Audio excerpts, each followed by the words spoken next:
এটা তো ସମସ୍ତେ କହିବେ ବିଶ୍ୱାସଘାତକତା କରିକି ଯାଇଛନ୍ତି ଗଲେ କି ନାହିଁ ମାନେ ବିଶ୍ୱାସଘାତକତା କରିକି ସେ ଯାଇଛନ୍ତି। ଭାଇ ଆଜି କାଲି ଆଖଡ଼ା ପୂଜା ଥିଲା ଆଜି ଦ୍ୱିତୀୟ ଦିନ କେମିତି ଚାଲିଛି ମୁଁ କ'ଣ କହିବାକୁ ଚାହିଁବି ଆକ୍ଚୁଆଲି କ'ଣ ସୁବିଧା ହେଇଛି ସୁବିଧା କିଛି ହେଲାନି ଆକ୍ଚୁଆଲି ଘଟଣା କ'ଣ ହେଇଛି? ଘଟଣା ତ ବହୁତ ବଡ଼ ଘଟଣା ଘଟିଛି। ଆମର ଗତକାଲି ଆଖଡ଼ା ପୂଜା ଥିଲା, ଯାହା ହଉ ଠାକୁରଙ୍କ ଦୟାରୁ ସୁରୁଖୁରୁରେ ବି ଆଖଡ଼ା ପୂଜା ସରିଲା ଏବଂ ଆମର ଗୋଟେ ନାଟକର ତାର ଚାଲ ଫେରିଯିବା ଗାଁ ଡାକୁଛି।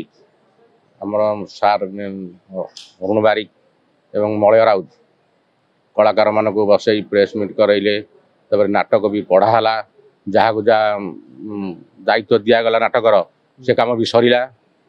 ଆଜି ସକାଳୁ ଆମେ ଶୁଣିବାକୁ ପାଇଲୁ ଠିକ୍ 12ଟା 1 ସୁଦ୍ଧା ଆମର ସାରେ ଯେଉଁ ରଖିଥିଲୁ ସାର୍ଙ୍କୁ ଯେଉଁଠି ହୋଟେଲରେ ଯେକୌଣସି ଜାଗାରେ ରଖିଥିଲୁ ସାର୍ ମାନେ ଲୁଚିକି ପଳେଇ ଯାଇଛନ୍ତି ଶୁଣିବାକୁ ପାଇଲୁ ଆମେ ଠିକ୍ 1:30 ସୁଦ୍ଧା। କାହିଁକି ଯାଇଛନ୍ତି ସାର୍ ଫୋନ୍ କରିକି କହିଲେ ଉମାବାଲା ଆମକୁ ବାରଣ କରିଛନ୍ତି, ସେଇ ସକାଶେ ଆମେ ପଳେଇଗଲୁ। ସେଥିପାଇଁ ଆମେ ବହୁତ ଦୁଃଖରେ ଅଛୁ କି ଦୁଃଖିତ ବି ଅଛୁ। ଆମ କଳାକାରମାନେ ଯେଉଁ ଓଙ୍କାର ପରିବାର ଯେଉଁ କଳାକାରମାନେ ସେମାନେ ବି ବହୁତ ଦୁଃଖିତ ଚିନ୍ତିତରେ ଅଛନ୍ତି। ସେମାନେ ଗଲା ପୂର୍ବରୁ ଆପଣଙ୍କୁ କହିଥିଲେ ଆଜ୍ଞା ଏମିତି ଅସୁବିଧା ଅଛି ଯିବେ ବୋଲି ନା? ଶୁଣନ୍ତୁ, ଆମର ତ ଯେତେବେଳେ ଯାତ୍ରା ଓଙ୍କାରର ଏଇଟା ହେଲା ତୃତୀୟ ପ୍ରେସ୍ ମିଟ୍, ତା ମାନେ ପ୍ରେସ୍ ମିଟ୍ ହେବା ପୂର୍ବରୁ ଯେଉଁ ଆମେ ଲେଖକ କି ଡାଇରେକ୍ଟର ଯାହା ସବୁ ମାନଙ୍କୁ ଡାକିଥିଲୁ ସେମାନେ ଏକଥା କୌଣସି କହିନାହାନ୍ତି। 100% ଆଡ଼ଭାନ୍ସ ନେଲେ, ବାକି କାଲି ଆଖଡ଼ା ପୂଜାରେ ବି ଯାହାକୁ ଯାହା ଆମେ ସକ୍ଷମ ଅନୁସାରେ ଯାହାକୁ ଯାହା ବି ଦିଆଗଲା, ତାପରେ ବି ଆମେ ଏ ଅବସ୍ଥା ଭୋଗ। ଆମେ ଏକ ପ୍ରକାର କହିପାରିବା କି ସେମାନେ ଲୁଚିକିରି ପଳେଇଛନ୍ତି ବୋଲି? ହଁ ନିଶ୍ଚିନ୍ତ, ଯେହେତୁ ଆମେ ତାଙ୍କୁ ହୋଟେଲରେ ରଖିଥିଲୁ, ଆମେ ଜାଣିନୁ ସିଏ ବାଟରେ କି କେଉଁଠି ଥାଇକି ଆମକୁ ଫୋନ୍ କରୁଛନ୍ତି, ଆମେ ପଳେଇ ଆସିଲୁ। ଆପଣ କାରଣ ପଚାରିଥିବେ? କାରଣ କହିଲେ ଆମକୁ ଉମାବାଲା ବନ୍ଦ କରିଛନ୍ତି। ଗୋଟେ ସଂଘ କାହାକୁ ବନ୍ଦ କରିଦେବ ତା ପାଇଁ ଏମାନେ ଏମିତି ଗୋଟେ ଯାତ୍ରାକୁ ଅଧାରେ ଛାଡ଼ିଦେଇ ପଳେଇବେ? ଅଧାରୁ ଛାଡ଼ିଦେବେ ଏଇଟା ତ ତାଙ୍କର ଉପରେ ମାନେ ମାଲିକମାନଙ୍କର ଯେଉଁ ସଂଘ ଅଛି, ମାଲିକମାନେ ସଂଘ ତାଙ୍କୁ କହିଦେବେ କି କିଏ କହିଦେବେ ସେଇଟା ଆମେ ଜାଣିନୁ। କିନ୍ତୁ ସେ ଡାଇରେକ୍ଟ କିଛି କାହା ନାଁ ନ କହିକି ଆମକୁ ଉମା ତରଫରୁ ଆସିଛି। ଆମେ ଯେହେତୁ ତମେ ଉମାରେ କି ମାଲିକ ସାଙ୍ଗରେ ସମ୍ପୃକ୍ତ ନୁହଁ, ଆମେ ସେଠିକି ଯିବା ଯୋଗ୍ୟ ନୁହଁ। ଯେକୌଣସି ବ୍ୟକ୍ତିର ନିଜସ୍ୱ ବୁଦ୍ଧି ବିଚାର କିଛି ନାହିଁ, ଗୋଟେ ସଂସ୍ଥା ସହିତ ଜଡ଼ି ହେବେ, ତାଠୁ ପଇସା ନେବେ, ଆଡ଼ଭାନ୍ସ ନେବେ, ତାପରେ ଅଧା ବାଟରୁ ଛାଡ଼ିକି ପଳେଇବେ। ଯଦି ନିଜସ୍ୱ ବୁଦ୍ଧି ବିଚାର ଯାହାର ଥାନ୍ତା, ଆଜି ଏ ଯେଉଁ କଳାକାର ହନ୍ତସନ୍ତ ହେଉଛନ୍ତି ସେମାନେ କେହି ହଅନ୍ତେ ନାହିଁ। ସେଇ ନିଜସ୍ୱ ବୁଦ୍ଧି ବିଚାର ଅଳ୍ପ ବହୁତ ସମସ୍ତଙ୍କର ଅଛି, କିନ୍ତୁ ସେଇଟା ଠିକ୍ ବାଟରେ ପ୍ରୟୋଗ କରାଯାଉ। ଯୋଡ଼ି ହେଇଥିଲେ ସେମାନେ ସେତେବେଳେ କହିଥିଲେ କି ଆମେ ସଂଘ ଏଇସବୁ ଜିନିଷ ବିଷୟରେ ଆଲୋଚନା ହେଇଥିଲା। ଆମର ବାରମ୍ବାର ପ୍ରେସ୍ ମିଟ୍ ହେଇଛି, ମାନେ ତୃତୀୟ ଥର ବି ଏଇଟା ହେଲା। ସମସ୍ତେ ଏକଥା କୌଣସି ଲେଖକ କି ନିର୍ଦ୍ଦେଶକ ରାଇଟର କୌଣସି ଏକଥା କହିନାହାନ୍ତି। ସମସ୍ତେ କହିଛନ୍ତି ହଁ ଆମେ ନାଚ କରିବୁ, ନାଚ ଦେବୁ, ଲେଖା ଦେବୁ, କିନ୍ତୁ ଅଲଗା କିଛି ଚକ୍ରାନ୍ତ କରି ଜାଣି ଶୁଣିକି ନାଟକକୁ ବଦନାମ କରିବା ପାଇଁ ସଂସ୍ଥାକୁ ବଦନାମ କରିବା ପାଇଁ ସେମାନେ କରୁଛନ୍ତି। ଶୁଣନ୍ତୁ, ଯେହେତୁ ଯାତ୍ରା ଓଙ୍କାର ଗୋଟା ନୂଆ ଯାତ୍ରା ବାଟି, ବହୁ ନାମୀ ଦାମୀ କଳାକାର ବି ଅଛନ୍ତି, ସେଇ ଯାତ୍ରା ମାଲିକ ମାନ ହେଇଥାଇପାରେ କି କୌଣସି ଲୋକ ହେଇଥାଇପାରେ, ଆମେ ତ ଜାଣିନୁ ନା। ସେଇ ଚକ୍ରାନ୍ତରେ ଆମକୁ ବନ୍ଦ କରିପାରିଥାଉ କି ଆମକୁ ଅସୁବିଧାରେ ପକେଇ ପାରୁଥାନ୍ତି। ଆପଣ ଆଜ୍ଞା କୋଟି କୋଟି ଟଙ୍କା ଖର୍ଚ୍ଚ କରି ଯାତ୍ରାପଟି କରିଛନ୍ତି, ଏଠି 200 ରୁ 250 ଆପଣଙ୍କର କଳାକାର ଅଛନ୍ତି, ଏମାନଙ୍କ ସାଙ୍ଗରେ ଗୋଟେ ବିଶ୍ୱାସଘାତକତା କଲା ଭଳିଆ କରିକିନି ଗଲେ କି ମାଷ୍ଟର ମାନେ? এটা ତ ସମସ୍ତେ କହିବେ ବିଶ୍ୱାସଘାତକତା କରିକି ଯାଇଛନ୍ତି ଗଲେ କି ନାହିଁ ମାନେ ବିଶ୍ୱାସଘାତକତା କରିକି ସେ ଯାଇଛନ୍ତି। ଆଗାମୀ ପଦକ୍ଷେପ ତ କଳାକାର ମାନେ ମୋ କ୍ଷେତ୍ରରେ ଯଦି ଆପଣ ଉମା କି ସଂଘଭୁକ୍ତ ଯାହା ବି କହୁଛନ୍ତି, କଳାକାର 150-200 କଳାକାର ଅଛନ୍ତି, ତାଙ୍କର ଜୀବିକା ଦାନା ପାଣି ଦବ କିଏ? ଉମା ଦେବେ ନା ମାଲିକ ସଂଘ ଦେବେ?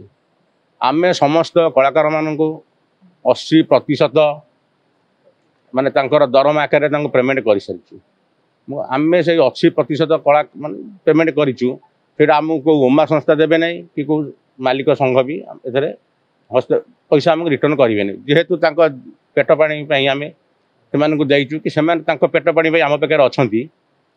ଯଦି ଏଇ ସଂସ୍ଥାଟା ସେମାନେ ଚାହୁଁଛନ୍ତି ଉମା କି କ'ଣ ଆମକୁ ବାରମ୍ବାର ହଇରାଣ କରିବାକୁ, ଆମେ ଯେତେ ବାଧା ବିଘ୍ନ ଯାହା ଆସିଲେ ଆମେ ଆଗକୁ ଚାଲିବୁ। ସେ ଯାଏଁ ତ ଆମେ ଯାଇନୁ, ଯେହେତୁ କଳାକାର ସଂଘ ଆମ ସାଙ୍ଗରେ ଅଛନ୍ତି, ଆମେ ଯେତେ ଯାହା ଅସୁବିଧା ହଉ ଆମେ ଆଗକୁ ଯିବୁ। କିନ୍ତୁ ଆମେ ପ୍ରଥମ ପ୍ରେସ୍ ମିଟ୍ରେ କହିଥିଲୁ ଆମର ଯାତ୍ରା ମାନେ ଆମେ ନୂଆ ଯାତ୍ରା ଅନୁଷ୍ଠାନ କରୁଛୁ।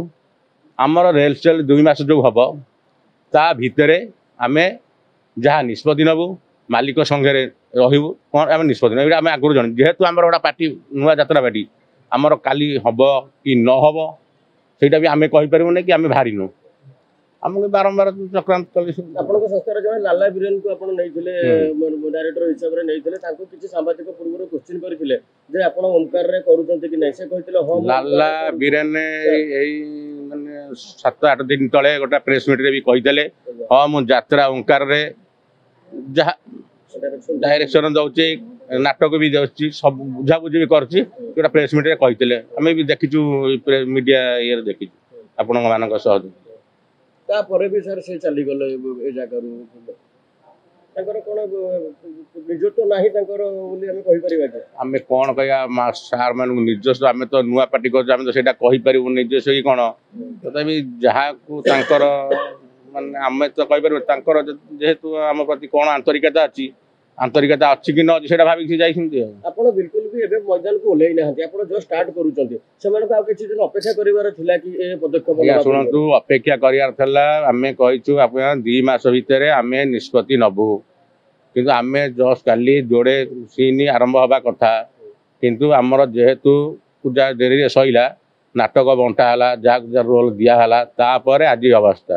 ଆମେ ତ ନିଶ୍ଚୟ ଯିବୁ ନାହିଁ କେମିତି ଯେହେତୁ 5 ଲୋକ ଗୋଟେ ସଂସ୍ଥା କରିବେ ସେମାନେ ଯଦି ମେମ୍ବର ହେବେ ଆମେ ଯିବୁ। କିନ୍ତୁ ଆମର 2 ମାସ ପରେ ଆମେ ଯିବୁ କି 2 ମାସ ଭିତରେ ଯିବୁ କିନ୍ତୁ ତା ପୂର୍ବରୁ ଆମେ ଯାଇପାରିବୁନି। ମାଷ୍ଟରମାନଙ୍କୁ କାମ ଦେବା ପୂର୍ବରୁ ଆପଣ ନିଶ୍ଚିତ ଭାବରେ ତାଙ୍କୁ କିଛି ପ୍ରାପ୍ୟ ଦେଇଥିବେ। ସମସ୍ତଙ୍କୁ ପ୍ରାପ୍ୟ ଦିଆହେଇଛି। ଯାହାର ମାଷ୍ଟରଠୁ କଳାକାର ଏ ସଂସ୍ଥାରେ ଯେତେ ସବୁ ଅଛନ୍ତି ସମ୍ପୃକ୍ତ ସମସ୍ତଙ୍କୁ ଅଳ୍ପ ବହୁତ ପ୍ରାପ୍ୟ ଦିଆଯାଇଛି କିନ୍ତୁ ସମସ୍ତ କଳାକାରମାନଙ୍କୁ 80% ପ୍ରାପ୍ୟ ଦିଆଯାଇଛି। ମାଷ୍ଟର ଯେତେବେଳେ ଲୁଚିକିରି ପଳେଇଲେ ଆପଣଙ୍କୁ ପ୍ରାପ୍ୟ ଫେରାଇବା ବିଷୟରେ କୌଣସି ଆଲୋଚନା କରିଛନ୍ତି? କିଛି ଆମେ ଆଲୋଚନା ନାହିଁ। ଆମେ ତ ଆସିକି କହିକା ପହଞ୍ଚୁଛୁ। ଆମେ ତ କିଛି କହିଛୁ ଯେ ଲୁଚିକି ପଳେଇଲେ ଯୋଉ କିଛି କହିଛନ୍ତି କି ଆପଣଙ୍କୁ? ସେ ଆମକୁ କିଛି କହିନାହାନ୍ତି। କେବଳ ଆମେ ଆମର ଓମକାର ପରିବାରର ଜଣେ ବରିଷ୍ଠ ସଦସ୍ୟ ସେଇମାନଙ୍କୁ ଅବଗତ କରାଇକି ଯାଇଛନ୍ତି। ନାଇଁ କହିଲେ ତ ଆମେ ଆଉ ଉମା ବାଲା ଆମକୁ ବନ୍ଦ କରିଛନ୍ତି ଆଉ ଉମା ନାଇଁ ହଁ ଶୁଣନ୍ତୁ ସେ କଥା କହିଛନ୍ତି କ୍ଷମା ମାଗନ୍ତୁ ତ ସେ କଥା କହିନାହାନ୍ତି। ସେଠୁ ମାନେ କୌଣସି ଯାତ୍ରା ପାର୍ଟିର ମାଲିକ କିଛି ଯାତ୍ରା ସମ୍ପାଦକ ମାନେ ଆମ ଯାତ୍ରାର ଆସୋସିଏସନ ଯେଉଁ ସମ୍ପାଦକ ସେ ଆମ ଜଣେ ବୟସ୍କ ମାନେ ସଦସ୍ୟଙ୍କୁ ଫୋନ୍ କରି କହିଛନ୍ତି ଯେଉଁ 2 ଜଣ କଳାକାର ଅଛନ୍ତି ଆପଣ ତୁଳସୀ ମାଲିଙ୍କର ପାର୍ଟିର ଯାହା ଭୁଲ ମାଗିବା କଥା ଯାହା ପାଖରେ ବି ଭୁଲ କରିଛନ୍ତି ତାଙ୍କୁ ଯାଇ କ୍ଷମା ମାଗନ୍ତୁ। ଶୁଣନ୍ତୁ ଆମେ ତ ସିଏ କ'ଣ ଭୁଲ କରିଛନ୍ତି କିଏ କ'ଣ ଭୁଲ କରିଛି ଆମେ କହିନୁ। ଆମେ କେମିତି ତାଙ୍କୁ କହିବୁ ତାଙ୍କୁ କ୍ଷମା ମାଗିବାକୁ କାରଣ ଆମେ ନୂଆ କରିଛୁ ଆପଣଙ୍କୁ କହୁଛୁ ଆମେ କେମିତି କହିବୁ କ୍ଷମା ମାଗିବୁ। ନରିପଣ୍ଡା ଆଉ ମାମୁନିକୁ ଆପଣ ନେଲାରୁ ଆକ୍ରୋଶମୂଳକ ଭାବରେ ଆପଣଙ୍କ ପ୍ରତି ଏଇ ଟାଇପର କରାଯାଉଛି। ଶୁଣନ୍ତୁ କେବଳ ସେମାନେ ନୁହନ୍ତି ଯେତେ କଳାକାର ଆମର ଆସୁଛନ୍ତି ସମସ୍ତଙ୍କୁ ନେଇକି ଆକ୍ରୋଶମୂଳକ ଭାବେ ଆମକୁ ହଇରାଣ କରିବା ପାଇଁ ପଦକ୍ଷେପ ନେଉଛନ୍ତି।